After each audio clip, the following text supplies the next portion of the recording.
Varicose వ్యాధితో బాధపడుతున్నారంట. తక్కువ ఖర్చుతో ట్రీట్మెంట్ కావాలి అనుకుంటే ఎవిస్ హాస్పిటల్ని సంప్రదించండి. నమస్తే రమగారు. నమస్తే జయ. రమగారు, ఉదయం లేవగానే చేయాల్సిన పనులంటే ఏముంటాయండి? బోల్డు. చాలానా?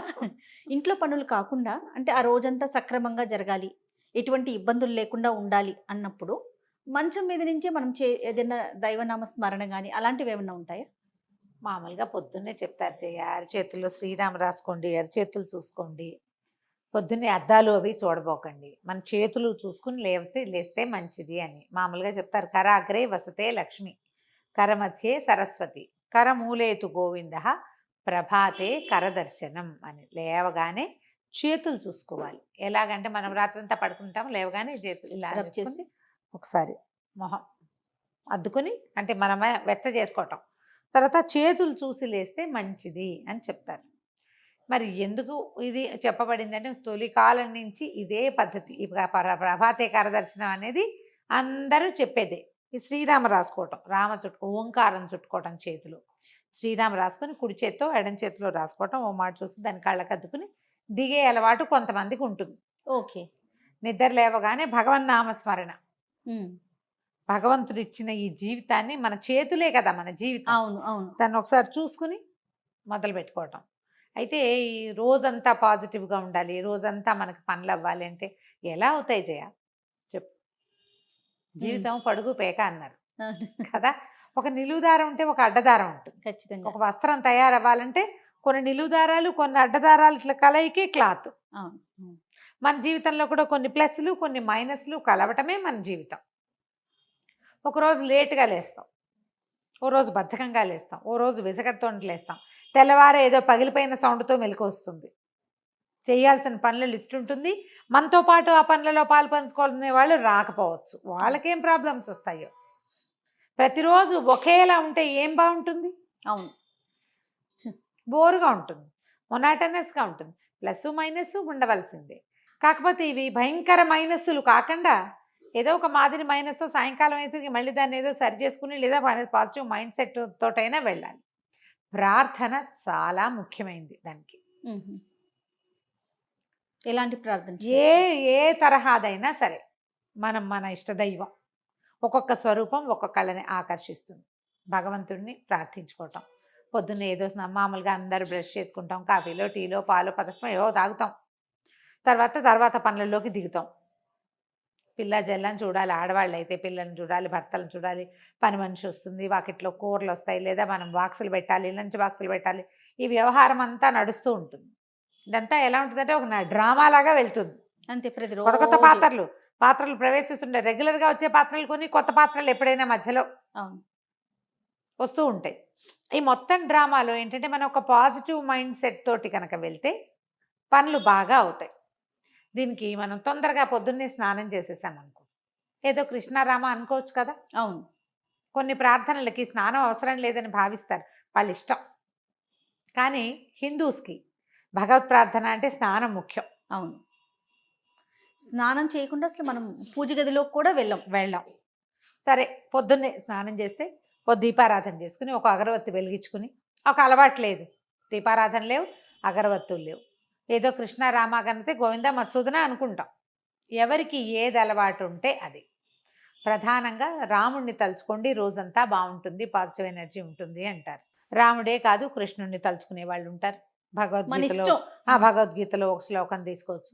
నరసింహస్వామిని తలుచుకునే వాళ్ళు ఉంటారు, లక్ష్మీదేవిని తలుచుకునే వాళ్ళు, పార్వతీదేవిని, లలితాదేవిని, శివానందలహరి, సౌందర్యలహరి, లలితా సహస్రనామ, విష్ణు సహస్రనామ, రామాయణం, భగవద్గీత, భాగవతమో ఏదో ఒకటి తీసుకోవచ్చు కదా. మీ మనసు ఎక్కడ సొలేషన్ పొందుతోందో, మీరు ఏ స్వరూపాన్ని తలుచుకుంటే మీకు ఒక పాజిటివ్ ఎనర్జీ నిండిపోయినట్లు అనిపిస్తుందో, ఏ శ్లోకం చదివితే, ఏ పద్యం పాడుకుంటే, ఏ పాట పాడుకుంటే మీకు మనసమాధానంగా ఉంటుందో అదొక్కటి సెలెక్ట్ చేసుకోండి. ఇవన్నీ చదువుకునే వాళ్ళు, రోజంతా పూజా విధానంలో ఉండేవాళ్ళు, పొద్దున గంటన్నర పూజ చేసుకునే వాళ్ళు, సాంఘంగా నిత్యగౌరీ పూజా విధానం చేసుకునే వాళ్ళు ఉంటారు. వాళ్ళు అవన్నీ చేసుకునే వాళ్ళు చేసుకుంటారు. చేసుకోలేని వాళ్ళు ఏదైనా ఒక్క శ్లోకం తీసుకోండి. ఈ శ్లోకాలకి పెద్దది తీసుకున్నాం అనుకోండి, చదవలేకపోతారు. చిన్న శ్లోకం తీసుకోండి, నెంబర్ ఆఫ్ టైమ్స్ చదవండి. ప్రఖ్యాతమైన శ్లోకాలు తీసుకుంటే తప్పులు పడకుండా ఉంటాయి.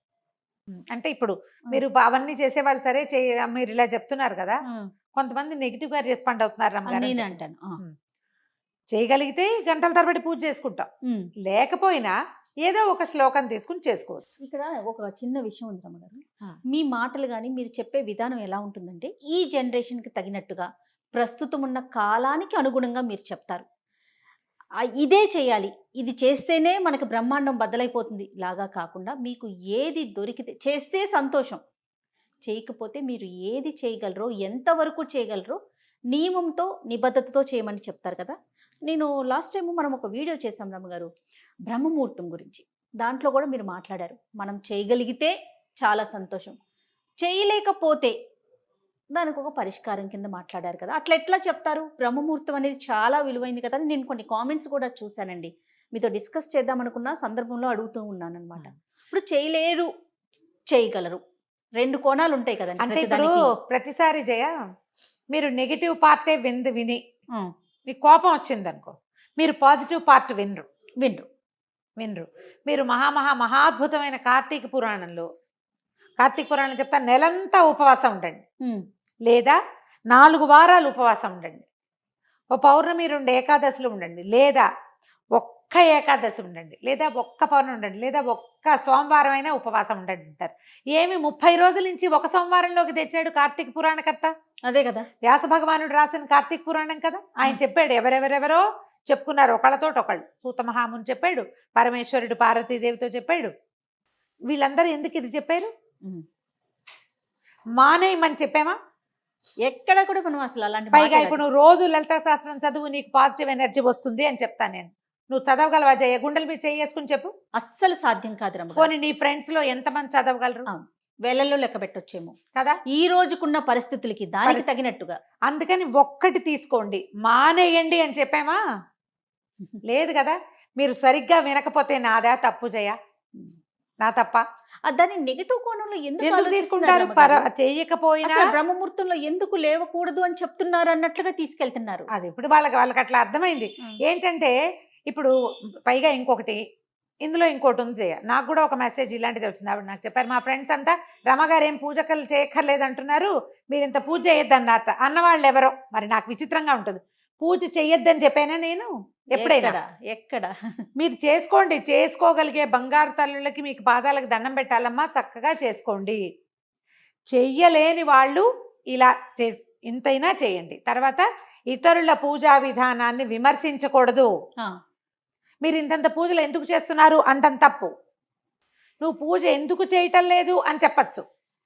పూజ చేయలేకపోతే ఇంతైనా చెయ్యని చెప్పాలి. కనీసం పూజ చేయకపోతే నీకు రౌరవాద నరకాలు వస్తాయి, నువ్వు అందుకే బాగుపట్టలేదు, అది కూడా తప్పే.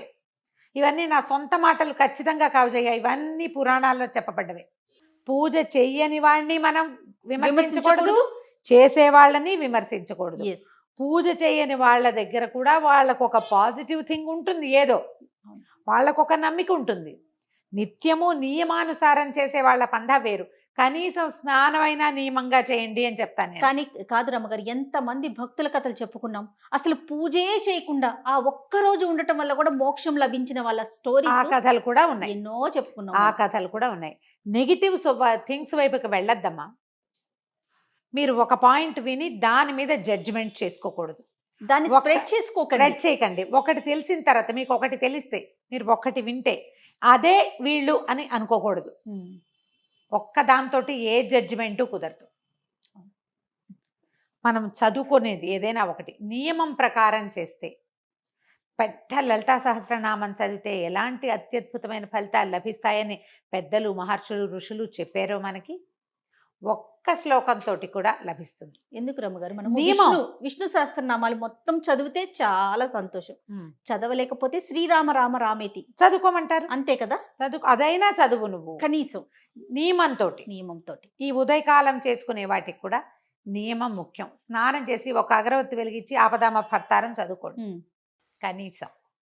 మీరు రామరక్ష స్తోత్రం మొత్తం చదువుతాము, రామాయణం చదువుతా అంటే మీ ఇష్టం, మీ ఓపిక.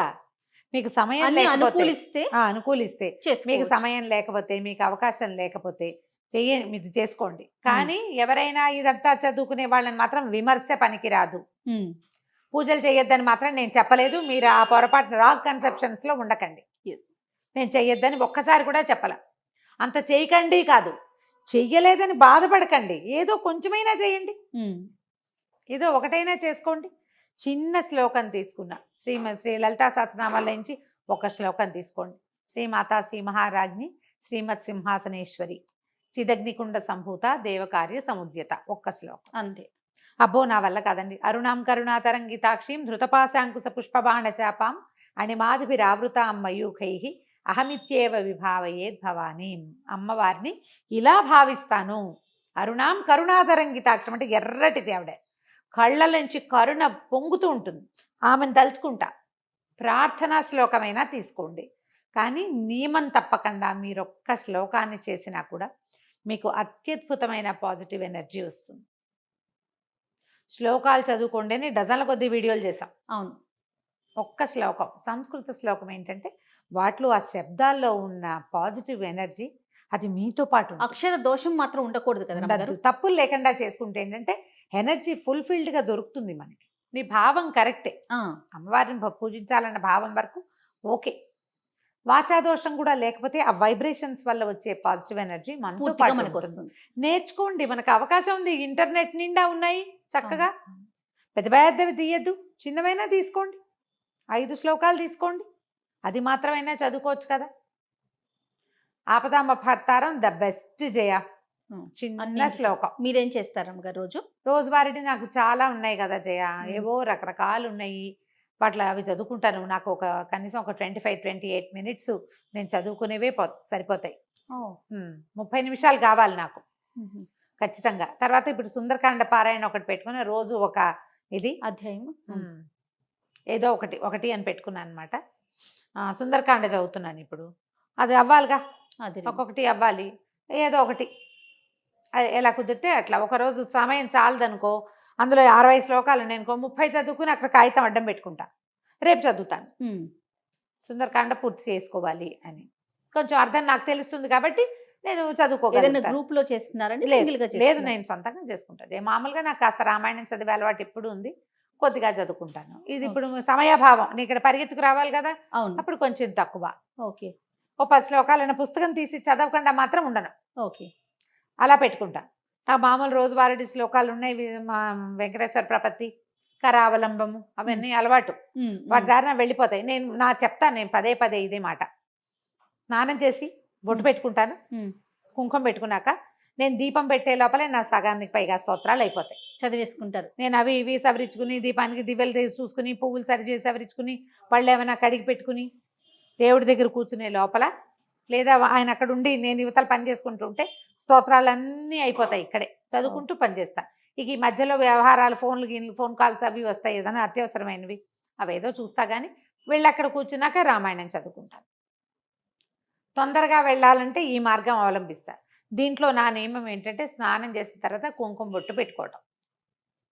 బొట్టు పెట్టుకున్నారా స్తోత్రం ఆటోమేటిక్గా అసంకల్పిత ప్రతీకార చర్యలాగా వెళ్ళిపోతూ ఉంటుంది. అలా అలవాటు అయిపోయింది. ఇలా చేసుకోవచ్చు. మీరు దేవుడి దగ్గర కూర్చునే ఇంతసేపు దేవుడి ముందే కూర్చోవాలా అన్నదేం పెట్టుకోబోకండి. కుదిరిందా కూర్చోండి, కుదరకపోయినా ఇతర పనులు చేసుకుంటూ. ఇంకా స్నానం చేశాక నేను చీపుళ్ళు ముట్టుకోను, వాకిల్లో డస్ట్బిన్లు ముట్టుకోను, తర్వాత ఏమో ఏమంటారు విప్పేసిన బట్టలు ముట్టుకొని వాషింగ్ మెషిన్లో వేయడాలు అవి చెయ్యను. నా నియమం అది. కొన్ని నియమాలు పెట్టుకున్నారు, ఇవన్నీ ముందే చేసేస్తా. ఆ పనులన్నీ ముందే అయిపోతాయి. ఆ తర్వాత ఇంకా శుభ్రాలు అవి పెట్టను. ఆ గిభ్రాలు మొత్తం అయిపోవాల్సింది. దీపం పెట్టుకున్నాక అవసరమైతే ఏదైనా పని కావాలంటే చేసుకుంటా. ఆ టైంలో ఈ పూజ చేసుకునే లోపల, దీపం పెట్టుకునే లోపల నేను చీపురు కానీ, విప్పిన బట్టలు కానీ, కాళ్ళు దుడుచుకునే పట్టాలు కానీ, వాటి మీద కాలు కూడా పడదు, ఏం ముట్టుకోకుండా చేస్తాను. నేను పెట్టుకోగలిగిన నియమం అది. నియమం ఏర్పరచుకోండి. ఎప్పుడు కూడా పాజిటివ్ ఎనర్జీకి కావాల్సింది నియమం. అది శారీరకమైన ఫిజికల్ థింగ్స్ కావచ్చు, మనసుకైనా కావచ్చు. నియమం పెట్టుకోండి. ప్రధానమైందమ్మా పూజలు చేసే వాళ్ళని, పూజ చేసుకునే వాళ్ళని, ఇంత పూజ ఎందుకు చేస్తున్నావు అని ప్రశ్న వేస్తే 1,00,000 ప్రశ్నలు వేసిన పాపం వస్తుంది. 1,00,000 ఒక్కళ్ళని అడిగితే 1,00,000 మందిని అడిగిన పాపం వస్తుంది. పూజ ఎందుకు అని ప్రశ్నించద్దు, తప్పు. పూజ చేసుకోండి. ఇంకొకళ్ళని నన్ను కోట్ చేసి ఆవిడ వద్దన్నారని నేను వద్దని చెప్పలేదమ్మా, నేను వద్దని చెప్పను. నేను నాకే అరగంట పడుతుందని నేను చెప్తున్నాను. అవును అవును నాకు అరగంట పట్టేటప్పుడు నేను ఒకళ్ళకి వద్దని ఎందుకు చెప్తాను? నేను అరగంట కూర్చుంటే ఆయన గంట కూర్చుంటారు. అదే కదా. ఆయనది గంట ఉంటుంది, మరి నేను ఎందుకంటాను అట్లా? అదే ఒక పాయింట్ దగ్గర ఆగిపోకుండా కొంచెం ఆగిపోకుండా. మొత్తం వినగలిగితే బాగుంటుంది. మొత్తం విని మీరు ఒక కన్క్లూషన్కి వచ్చేయకండి. అసలు నేనేం చెప్పానో వినండి మొదట. విషయం ఏంటి, దేని గురించి చర్చించుకున్నామో తెలిస్తే అది బాగుంటుంది. ఆపదామపహర్తారం తీసుకోండి. పెద్ద మంత్రాలు శ్లోకాలు రాని వాళ్ళు స్నానం చేసి దేవతార్చన ఒక చదువుకో. దీపారాధన పెట్టుకోనో లేదా ఒక అగరబత్తి వెలిగించుకుని 2 పువ్వులు దేవుడి దగ్గర పెట్టి ఆపదామపహర్తారం శ్లోకాన్ని మీరు 11 సార్లు కూడా చదువుకోవచ్చు. ఓకే.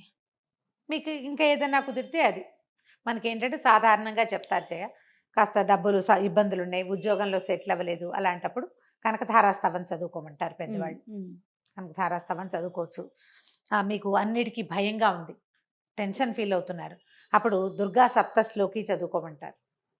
పిల్లలకి తరచుగా కళ్ళు వస్తాయి, బెదురుతారు, స్కూళ్ళలో భయపడుతూ ఉంటారు, ఎగ్జామినేషన్స్ అంటే భయం, ఆంజనేయ స్వామికి సంబంధించిన శ్లోకాలు, హనుమాన్ చాలీసా లాంటివి నేర్చుకోవచ్చు, చెప్పచ్చు. ఇలా పెట్టుకోండి ఏదో ఒక నియమం. లేదా శుక్రవారం లక్ష్మీదేవికి, మంగళవారం దుర్గాదేవికి, ఇలా లెక్కలు. ఇలా సోమవారం శివుడు, మంగళవారం దుర్గాదేవి, బుధవారం వినాయకుడు, ఓకే, గురువారం దత్తాత్రేయ స్వామికి సంబంధించినవి ఏదైనా, శుక్రవారం లక్ష్మీదేవికి సంబంధించింది, శనివారం వెంకటేశ్వర స్వామి, ఆదివారం సూర్యుడు. ఇలా పెట్టుకునైనా చదువుకోవచ్చు. వీటన్నిటికీ మళ్ళీ పెద్ద పెద్ద స్తోత్రాలే అక్కర్లేదు. శ్లోకాలు ఒక్క శ్లోకం తీసుకున్నా ఆ రోజంతా అది మనన చేసుకోండి. ఖాళీగా ఉన్నప్పుడు మీకు పాజిటివ్ ఎనర్జీ మీతో పాటే ఉంటుంది. తప్పకుండా అండి. నమస్తే. నమస్తే.